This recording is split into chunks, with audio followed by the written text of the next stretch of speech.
The briefing room was cold, the kind of air-conditioned chill that stuck to your skin. Lieutenant Reed, young for her rank at 26, adjusted the strap of her laptop bag on her shoulder and took a quiet breath. The room was filled with a different breed of soldier. These were the men from the teams, their presence seeming to take up more space than they actually did. They spoke in low rumbles, their postures relaxed, but somehow tense, like coiled springs pretending to be loose. Her job today was simple: explain how everything would get to where it needed to be. The bullets, the batteries, the bandages, the beans. It was a 72-hour simulated mission in a brutal environment, and every piece of gear had a long, complicated journey before it ever reached a soldier's hand. She knew her material backward and forward. She had spent 3 sleepless nights tracing supply lines, checking weather patterns for flight paths, and confirming serial numbers for communication gear. It was invisible, thankless work, and that was usually fine by her. The commander, Captain Russo, entered with a quiet authority that hushed the room without a word. He gave her a brief nod. It was time. She plugged in her laptop, and the screen lit up the front of the room. Gentlemen, if we can begin. I'll outline the consolidated logistics track for Operation Steel River. Her voice was clear, but it sounded terribly young to her own ears. She clicked to the first slide, a map with a web of colorful lines. Primary resupply will come via C-130 to this forward strip here. The window is tight due to simulated hostile air activity. From there, ground transport Alpha will. She heard it then. A low, deliberate grunt. It came from Senior Chief Brenner. He was a mountain of a man, his face a map of old sunburns and sharper memories. He didn't look at her. He leaned sideways to the SEAL next to him, a younger guy with a sharp haircut, and muttered just loud enough for half the room to catch it. Here we go. Another expert who thinks war runs on PowerPoint. A soft, knowing chuckle came from his teammate. Lieutenant Reed felt the heat rise up her neck, blooming across her cheeks. She kept her eyes fixed on the screen, on the blue line representing a cargo plane's flight path. Her finger, holding the clicker, was perfectly still. She continued, which requires the medical modules from Supply Depot Bravo to be cross-loaded with the transport. This is a critical handoff. The modules from Bravo are the only ones compatible with the portable monitors your medics will be carrying. She clicked to the next slide, a detailed list of parts and codes. Brenner shifted in his chair, the heavy material of his uniform rustling. He spoke up, his voice a gravelly challenge masked as a question. Lieutenant, all due respect. This is a lot of theory. In the real world, we grab what we need from the pile and we go. We don't have time for color-coded charts. The room went utterly still. All eyes flicked between the seasoned chief and the young lieutenant. Captain Russo, at the head of the table, simply watched, his hands steepled in front of him. He offered no rescue. Lieutenant Reed finally turned from the screen to look at Brenner. She met his eyes, which were a cool, dismissive gray. The embarrassment in her chest hardened into something else, a sharp, focused point. She didn't smile, but her expression softened from nervousness to a calm neutrality. I understand. Senior Chief, she said, her voice not wavering. The pile you're referring to is created by 37 separate orders, processed through 12 different agencies, across 3 time zones. My job is to make sure the pile has the right thing in it when you need to grab it. Specifically, the compatible thing. She turned back to the screen and clicked again. A red warning symbol appeared next to a line item. Which brings me to my next point. The battery order for your team's new encrypted radios. The procurement request was for the LZ-57A cells. The shipment that's coming in is for the LZ-57B model. They look identical. They are not interchangeable. If you use the B cells, You'll get 4 hours of life, not 48.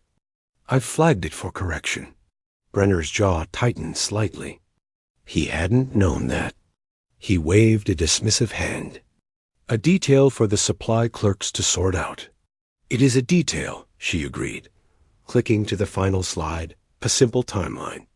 And in 4 hours, when your radios die in the middle of the simulated jungle, with simulated hostiles closing in, it will become the only detail that matters.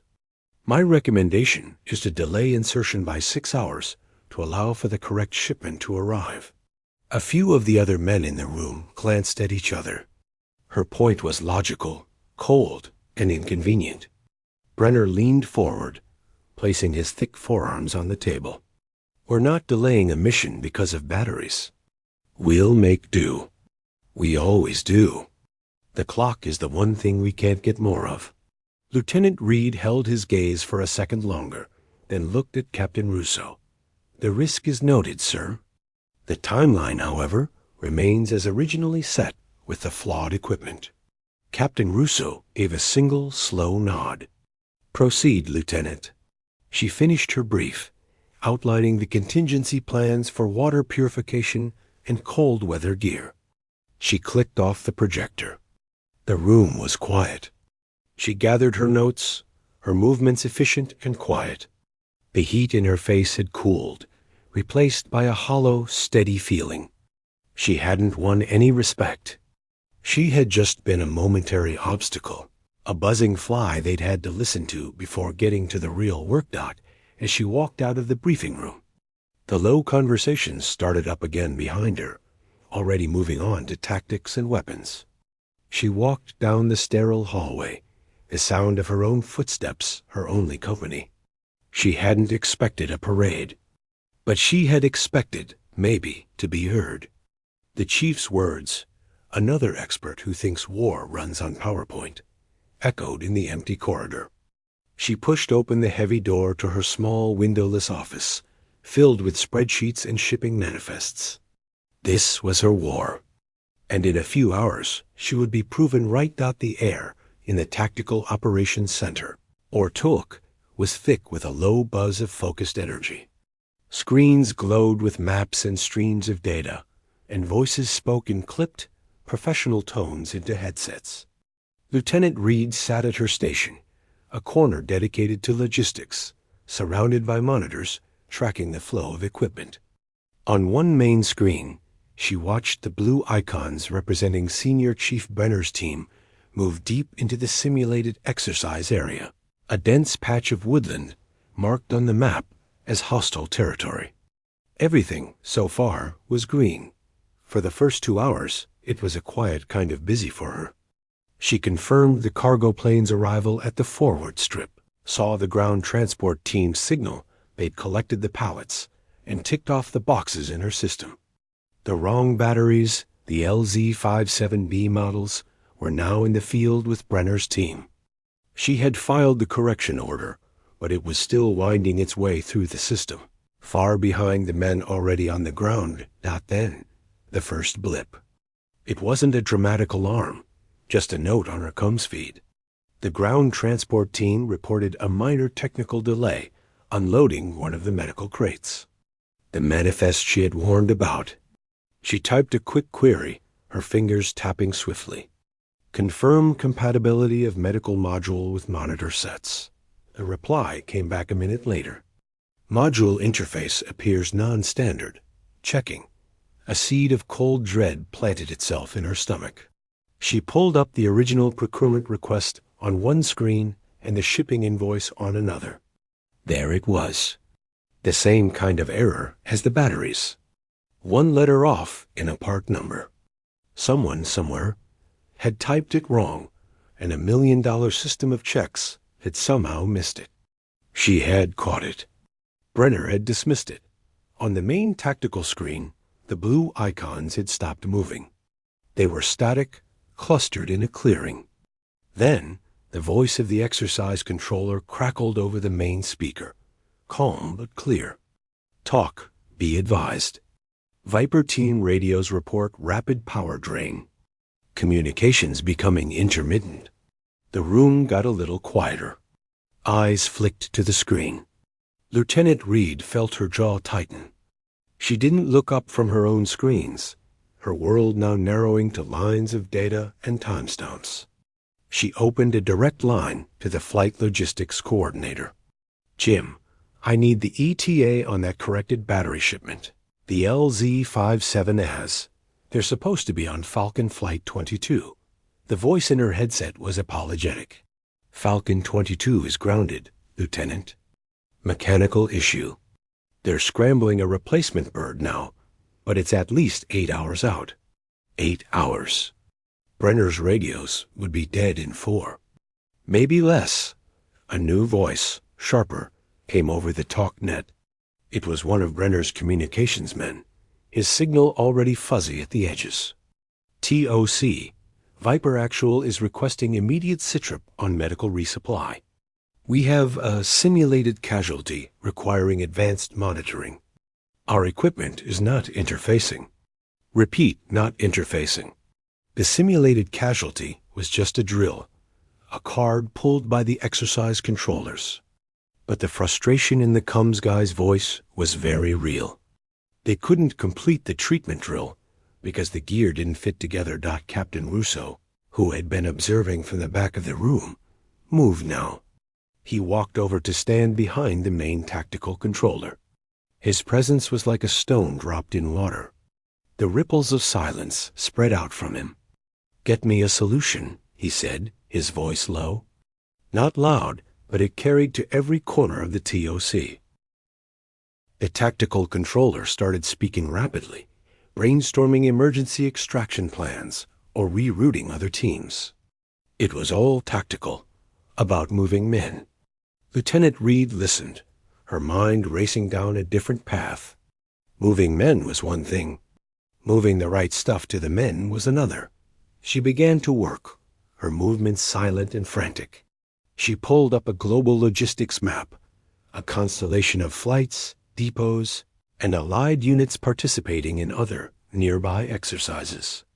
Her search was not for a plane to bring the team back, but for a plane that was already flying somewhere, with the right things inside it. She found it. A Dutch NATO cargo plane finishing up a supply run for a different exercise 60 miles to the south. Its manifest, publicly listed for coordination purposes, showed it was carrying compatible medical modules. Common NATO standard. Her heart jumped. But the plane was scheduled to return to its home base. She grabbed her headset, switching to an international coordination channel. Her voice was calm, polite, but urgent. She spoke to a Dutch logistics officer, explaining the situation in the clear, simple language of part numbers and grid coordinates. A request for an emergency divert. The Dutch officer was helpful, but firm. He needed authorization from higher up. More time. Then she checked the battery problem again. The 8-hour delay was a wall. She needed a door. She cross-referenced the battery model with other units in the theater. An Army communications unit, running a fixed station 20 miles from the Dutch plane's current position, showed the LZ-57 batteries in their inventory. They were for a big vehicle-mounted system, not the SEAL's handheld radios. But electricity was electricity. She called the Army station. A sergeant answered. She explained, again. The sergeant was confused, but willing. "Yeah, we got a crate of them. But ma'am, the connectors are totally different. Big clunky things. Can your techs adapt them?" She asked, her voice tight with hope. "Even if it's just a temporary field fix? Just to get a charge?" The sergeant put her on hold. It was the longest 90 seconds of her life. The talk was buzzing around her, a storm of voices planning for a full-scale extraction, a failed mission. Captain Russo's eyes swept the room. They landed on her, hunched over her terminal, speaking into a different channel entirely. He watched. The sergeant came back. "My guy says, yeah. He can cobble something together to tap the cell core. It'll be ugly and it won't be safe for long, but it'll hold a charge for transmission." It was a chance. A slim, crazy chance. She coordinated a three-way handshake on the map. The Dutch plane would divert to the small Army station. The Army techs would load the adapted batteries onto the Dutch plane, along with the correct medical modules.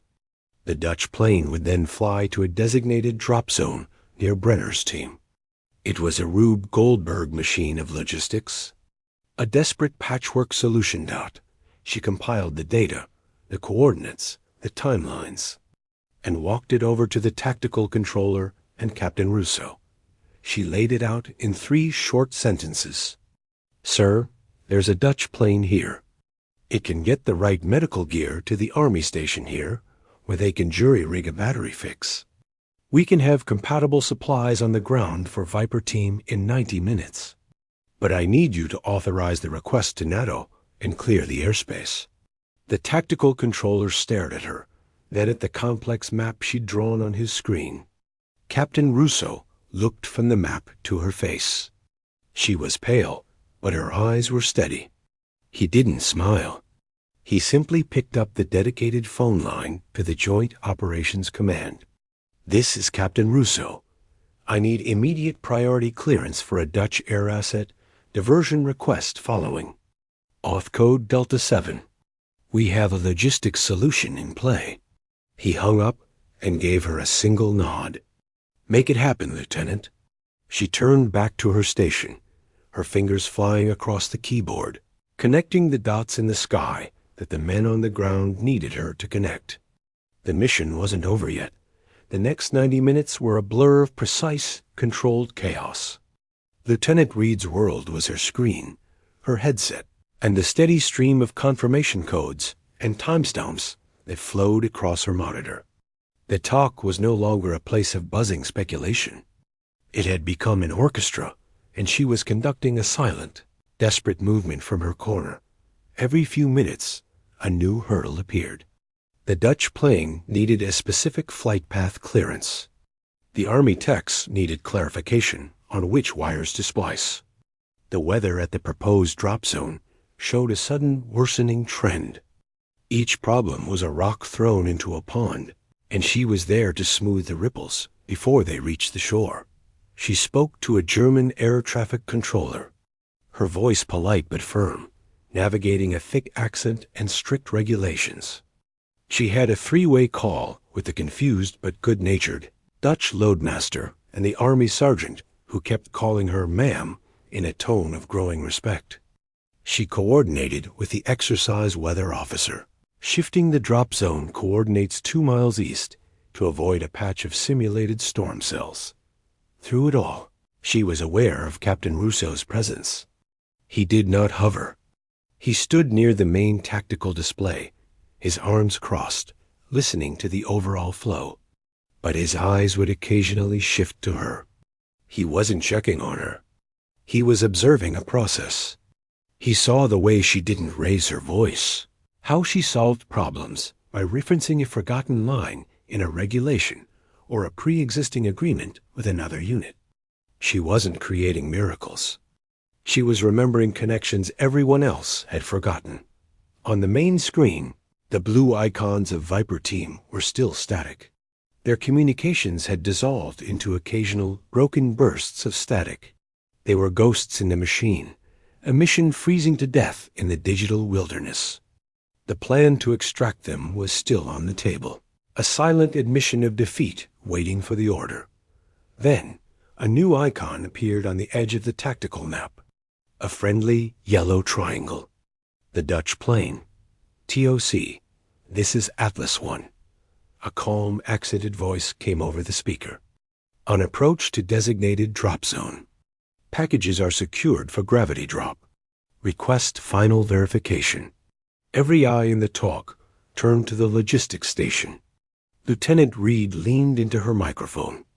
Atlas 1. This is TOC Logistics. Confirm you have 3 green cargo pallets. Parachute deployment is auto-trigger at 500 feet. You should see the signal from the ground team's marker. A pause. The silence was heavy enough to feel. Atlas 1 confirms 3 green pallets. We have visual on ground marker smoke. Beginning run now. On the screen, a yellow triangle moved in a straight, steady line over the clustered blue icons. For a long minute, nothing happened. Then, 3 new markers appeared, drifting slowly downward from the plane's path toward the blue icons. The drop was good. The talk held its breath. The tactical controller tried to raise Viper Team on the radio. Viper Actual, Viper Actual. This is talk. Confirm you see the drop. Over. Static. Lieutenant Reed watched her own private feed. She had a line open to the data link from the pallets themselves.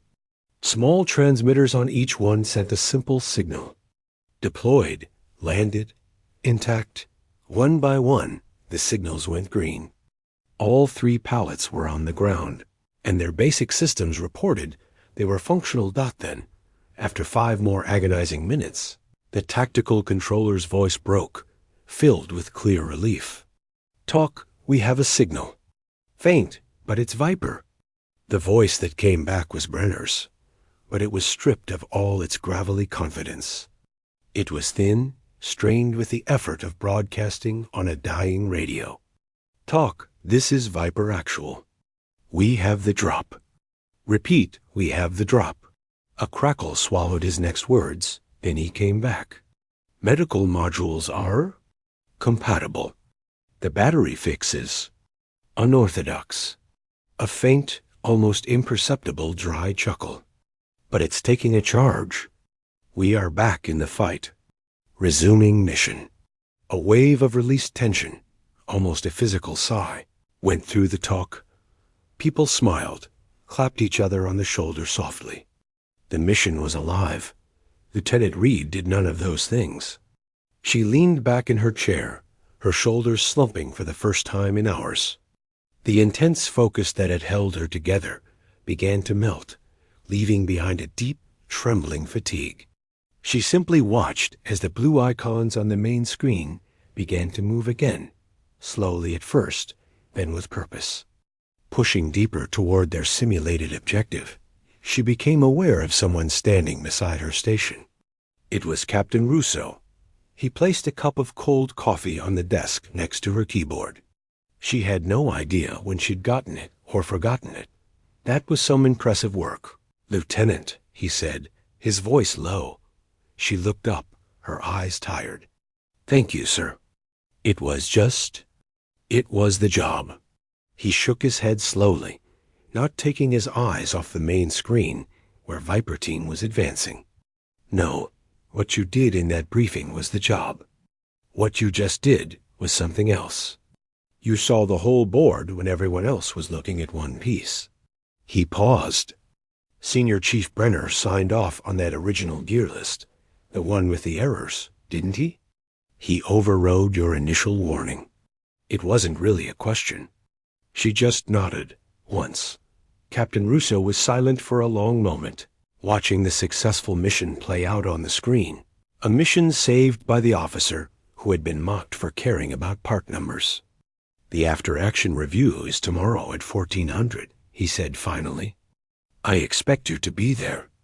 I'll need your full report. Yes, sir, she said. He gave her another long, considering look, then turned and walked back to his post. The conversation was over. Around her, the TOC returned to its normal, rhythmic hum. The crisis had passed. For everyone else, the story was about Viper Team getting back on track. But as Lieutenant Reed sat there, the cold coffee untouched, she knew a different story had just been written. The captain had seen it. She wondered if the senior chief, out there in the simulated woods with his jury-rigged batteries, was starting to see it too. The victory on the screen didn't feel like her victory. It felt like a truth, quiet but undeniable, finally making itself heard. The morning after the exercise felt strangely quiet. The high-energy buzz of the Tactical Operations Center was gone, replaced by the ordinary sounds of the base. Lieutenant Reed sat in her small office, finishing the formal report for the after-action review. Her account was dry and factual, just times, codes, and decisions.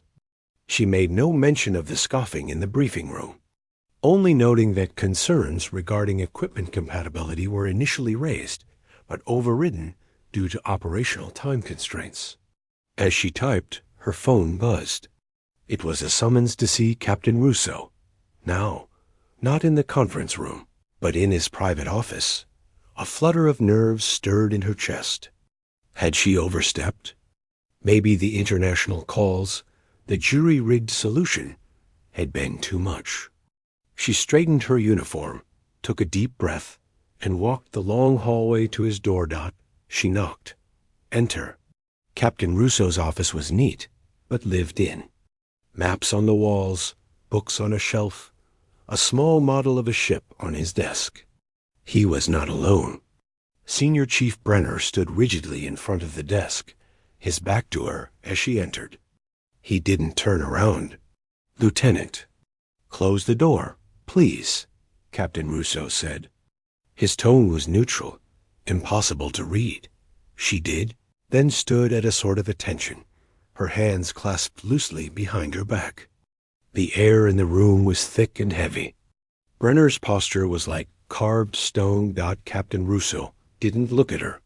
He looked at Brenner. "Senior Chief, you've read the preliminary exercise report. Your team ultimately completed the objective. Explain to me the cascade failure that occurred at the 18-hour mark." Brenner's voice was tight, formal. "Sir, a failure in logistics sustainment. Faulty batteries led to comms loss. Incompatible medical gear hampered casualty simulation procedures." "A failure in logistics sustainment," Captain Russo repeated slowly, as if tasting the words. He leaned back in his chair. "And whose failure would you say that was?" Brenner hesitated. A muscle twitched in his jaw. "The support personnel, sir. The clerks who processed the wrong orders." "Really?" Captain Russo said softly. He opened a folder on his desk. "Because the correction request for those exact battery and medical module numbers was filed by Lieutenant Reed here, 48 hours prior to mission launch. It was flagged as critical, the digital signature on the order that overrode her correction and went with the wrong parts." "Is yours?" Brenner said nothing. He stared straight ahead at a point on the wall above the captain's head. His neck was turning a dull red. "The lieutenant," Captain Russo continued, his voice still quiet, but filling the silent room, "identified a critical flaw. You dismissed it as a detail for the supply clerks. In the field, that detail almost ended your mission." She then proceeded to use her knowledge, her contacts, and a level of creativity this command values deeply, to save your team from the failure you authored. "Do you concur with that assessment, Senior Chief?" Brenner's shoulders rose and fell with a slow, heavy breath. "Yes, sir." Captain Russo let that single word hang in the air for a long moment. Then he turned his gaze, for the first time, to Lieutenant Reed. His expression changed. It wasn't anger anymore. It was something more complicated. "Lieutenant, how long have you been in the service?" 4 years, sir." "And your first deployment? Where was it?" The question surprised her. It wasn't about the exercise. "The arid region, sir. 3 years ago." Brenner, still facing away from her, shifted his weight almost imperceptibly. Captain Russo picked up another, thinner file from his desk. He didn't open it. He just held it. "I took the liberty of pulling your service record after yesterday's performance. I was curious." That kind of calm under pressure, that deep understanding of how things connect in a crisis, it often comes from experience, the kind not found in a manual. He paused, looking directly at her. "Your convoy was hit, wasn't it? On that first deployment." A cold wave washed over her. She never talked about it. Here, in this world of plans and procedures, it belonged to another life. She managed a small nod. "Yes, sir." Captain Russo opened the file. He didn't read from it to her. He read from it to the back of Senior Chief Brenner's head. While attached to a Marine unit, Lieutenant Reed's supply convoy was struck by an improvised explosive device, followed by coordinated small arms fire. His voice was flat, reciting facts. The lead vehicle was disabled. Communications were down. There were multiple casualties. Lieutenant Reed's mouth went dry. She could smell the dust and the acrid smoke just from his words. She could feel the incredible, deafening noise of it. The lieutenant, Captain Russo went on, is credited with establishing a casualty collection point under fire. Using her knowledge of the vehicles and their layouts, she located and broke out emergency medical supplies that were not in standard kits. She assisted in stabilizing 2 critically wounded Marines, applying tourniquets and managing airways for over 40 minutes until the quick reaction force arrived.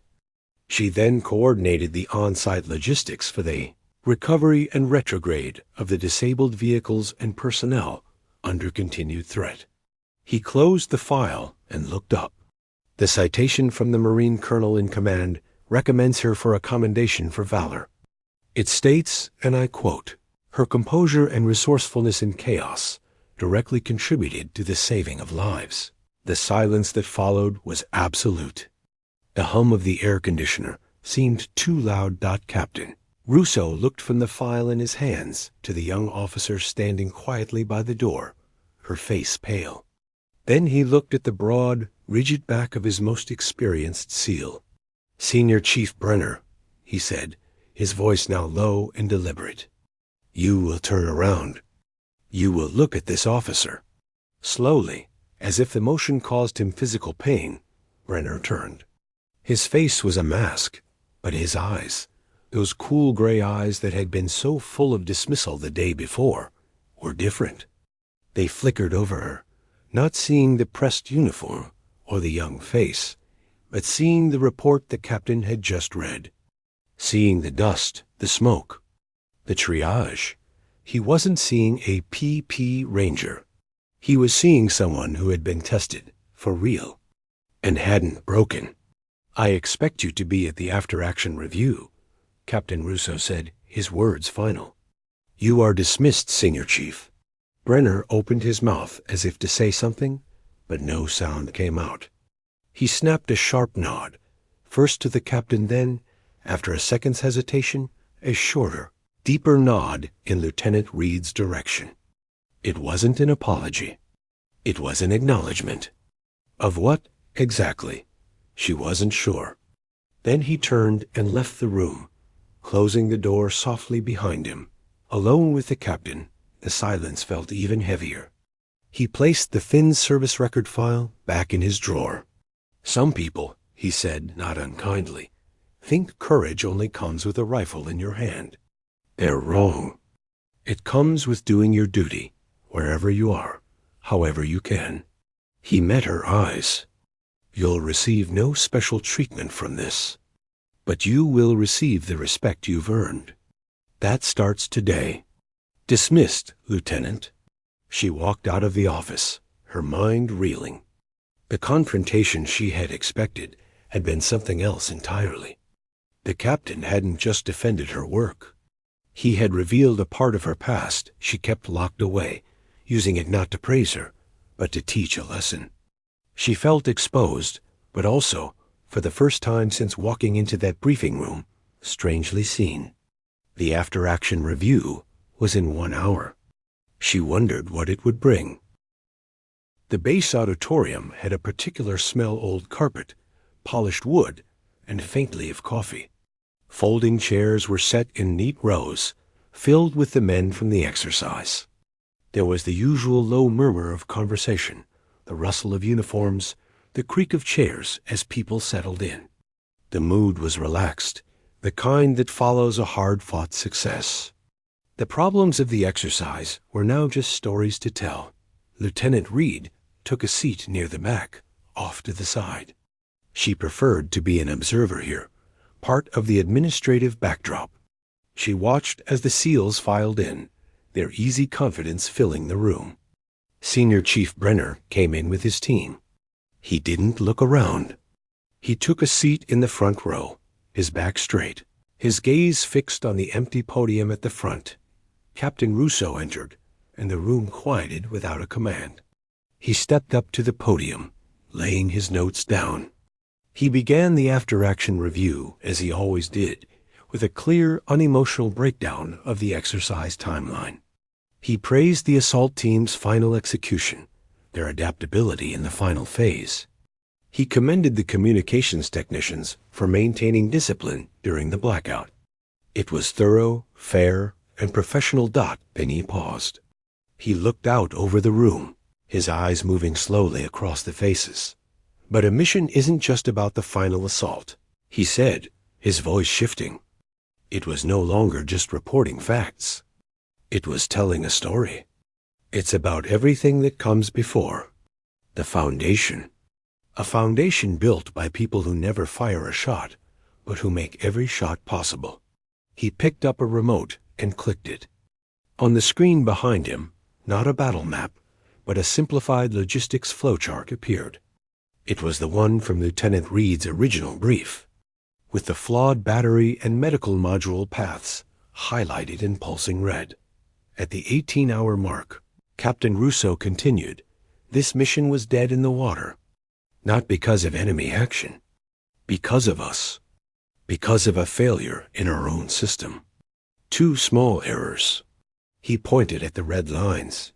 1 wrong letter in a part number. An assumption that close enough is good enough. These errors were identified in advance. They were warned against. And they were ignored. The room was utterly silent now. The easygoing feeling was gone. In the front row, Brenner didn't move a muscle. The easy narrative, the captain said, is that the fleet SEALs got stuck and the logistics folks bailed them out. That's not what happened. What happened was a single officer, doing her job with a level of diligence some considered unnecessary, had the skill and the fortitude to repair a breach she did not create. She looked at a global board and saw connections the rest of us were too busy or too proud to look for. He clicked the remote again. The flowchart was replaced by a simple, formal photograph. It was Lieutenant Reed's official service photo. From the back of the room, she felt a jolt. Her heart began to thump heavily against her ribs. This officer, Captain Russo said, gesturing to the photo, saw the problem coming. She was told it was a detail. In the field, it became the whole world. And when it did, she didn't complain. She didn't say, I told you so. She went to work. She found a Dutch plane. She recruited an Army tech sergeant to play electrical engineer. She moved mountains of paperwork in minutes to get a drop zone cleared. She fought a different kind of fight with a keyboard and a phone, and she won. Because of her, what was a failed exercise became a successful training event. That is the definition of force multiplication. He turned away from the screen and looked directly toward the back of the room. Lieutenant Reed, would you please come up here? Every head in the auditorium turned. A path seemed to open between the chairs as she stood. Her legs felt unsteady. She walked forward, the sound of her shoes on the linoleum floor echoing in the quiet. She could feel dozens of eyes on her, but she kept her gaze fixed on the captain. She stopped before the podium, turning to face the room. She saw Brenner in the front row now, from the corner of her eye. He was looking right at her. Captain Russo did not smile. His expression was one of profound seriousness. He stepped out from behind the podium and stood squarely in front of her, facing her. What I said earlier about foundations, he said, his voice now just for her, but carrying in the silent room. It's true. We stand on the work of others, and we have a duty to honor that work, and the people who do it, with the same respect we demand for our own. Then, he did something that made the entire room seem to hold its breath. He straightened his spine to a perfect formal posture. He brought his right hand up, sharp and crisp, his fingers aligned, his elbow at the perfect angle. He rendered a full, formal salute to the lieutenant. In that moment, protocol was turned upside down. A senior officer, a revered SEAL commander, was saluting a junior officer first. It was a gesture of supreme respect, an acknowledgement not of rank, but of demonstrated worth and sacrifice. It spoke louder than any award or any words. For a second, Lieutenant Reed was frozen. Then her own training took over. She snapped her own salute in return, her movement sharp, her eyes locked with his. The moment stretched, a silent conversation passing between them. Asterisk, I see you. I honor your service. Asterisk, he dropped his salute. She dropped hers. The captain then extended his hand. She took it, and he gave hers a firm, single shake. Thank you, Lieutenant, he said, loud enough for all to hear. Outstanding work. He stepped back, indicating she could return to her seat. The room remained silent as she walked back down the aisle. The air had changed. The looks from the men she passed were no longer glancing or indifferent. They were measured, thoughtful, respectful. As she took her seat, Captain Russo addressed the room one last time.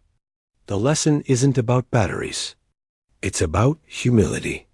It's about understanding that every part of this machine is essential. Dismissed. Chairs scraped as people began to stand, conversations starting up in hushed, thoughtful tones. Lieutenant Reed gathered her notebook, her hands trembling slightly. As she stood to leave, a figure blocked her path. It was Senior Chief Brenner. He stood there, his face still unreadable, but the defensive wall in his eyes was gone. He looked tired and older somehow. He didn't offer his hand. He didn't smile. He just met her gaze and gave a slow, solid nod. It was the same nod she'd seen him give to teammates after a grueling training evolution. It was the nod that said, Asterisk, you are capable. You are reliable. You belong here. Asterisk, Lieutenant, he said, his voice rough. Just that one word. Then he stepped aside, clearing her path. She walked out of the auditorium into the bright hallway. The weight of the previous days, the dismissal, the pressure, the confrontation, the startling honor seemed to lift, replaced by a quiet, steady warmth. No one would ever hand her a rifle and send her through a door. That wasn't her war. But today she knew, without a single doubt, that she had been seen as a soldier.